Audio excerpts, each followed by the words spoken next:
নমস্কার বন্ধুরা, দীপাস কিচেনে আপনাদের সবাইকে স্বাগত। আজকে আমি শঙ্কর মাছ নিয়ে নিয়েছি 500 মতো। তো এই শঙ্কর মাছটা আমি রান্না করব, ঝাল করব, সেটাই আপনাদের সাথে শেয়ার করব। তো আমি তার আগে নুন মাখিয়ে নিচ্ছি, একটু হলুদ মাখিয়ে নেব। একটু হলুদ দিয়ে দিলাম,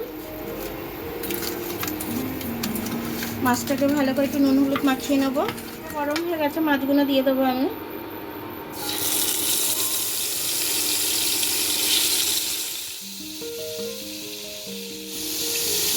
এই পেঁয়াজটা নিয়ে নিয়েছি আমি একটু গ্রেভিটা বেশি হওয়ার জন্য। আর এখানেটা আমি একটু আদা নিয়ে নিয়েছি 1 ইঞ্চি মতো, রসুন নিয়ে নিয়েছি, আর এখানে একটু কাঁচা লঙ্কা নিয়ে নিয়েছি। আর এগুলো ফোড়নে দেবো, তেজপাতা, দালচিনি আর এলাচ, আর টমেটোটা লাগবে, পেস্ট করে নেবো আমি গ্রেভিটা হওয়ার জন্য। মাছটা ভাজা হয়ে গেছে, এবার আমি মাছটাকে তুলে নেব।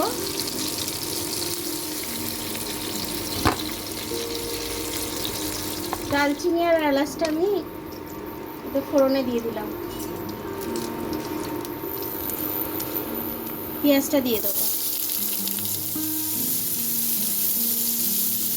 একটু নুন দিয়ে দিলাম, তাড়াতাড়ি পেঁয়াজটা নরম হয়ে যাবে। তেজপাতাটা আমি ফোড়নে দিতে ভুলে গেছিলাম, এখন দিয়ে দিচ্ছি। আদা, রসুন আর কাঁচা লঙ্কাটা আমি পেস্ট করে নেব। পেঁয়াজটা এর থেকে বেশি আর ভাজবো না, নরম হয়ে গেছে। মশলার পেস্টটা দিয়ে দিচ্ছি আমি।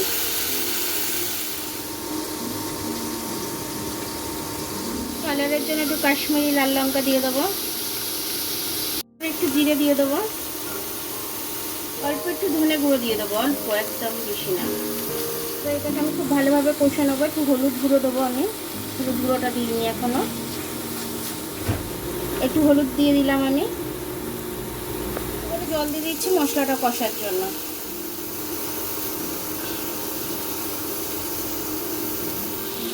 মশলাটা আমার কষা হয়ে গেছে, অনেকটাই তেল ছেড়েছে। এবার আমি টমেটোর পেস্টটা দিয়ে একটু কষে নেব। টমেটোর পেস্টটা আমি করে রেখেছি, দিয়ে দিলাম।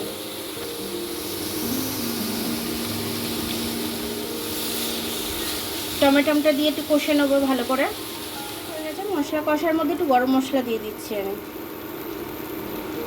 এবার আমি জলটা দিয়ে দেবো।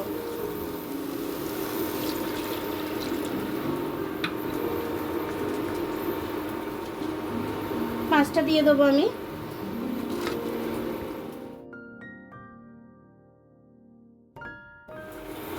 এটা চাপা দিয়ে দিলাম আমি। এবার ঢাকনাটা খুলে একটু দেখে নেব।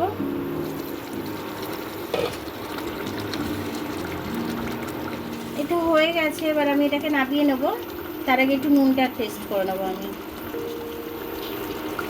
সামান্য একটু নুন দিয়ে দিলাম আমি, আপনারা আপনাদের টেস্ট অনুযায়ী দিয়ে নেবেন। এত সুন্দর গন্ধ ছাড়ছে, মনে হচ্ছে যেন আমি খাসির মাংস রান্না করছি। দারুণ হয়েছে একদম। এবার আমি এটাকে নামিয়ে নেব।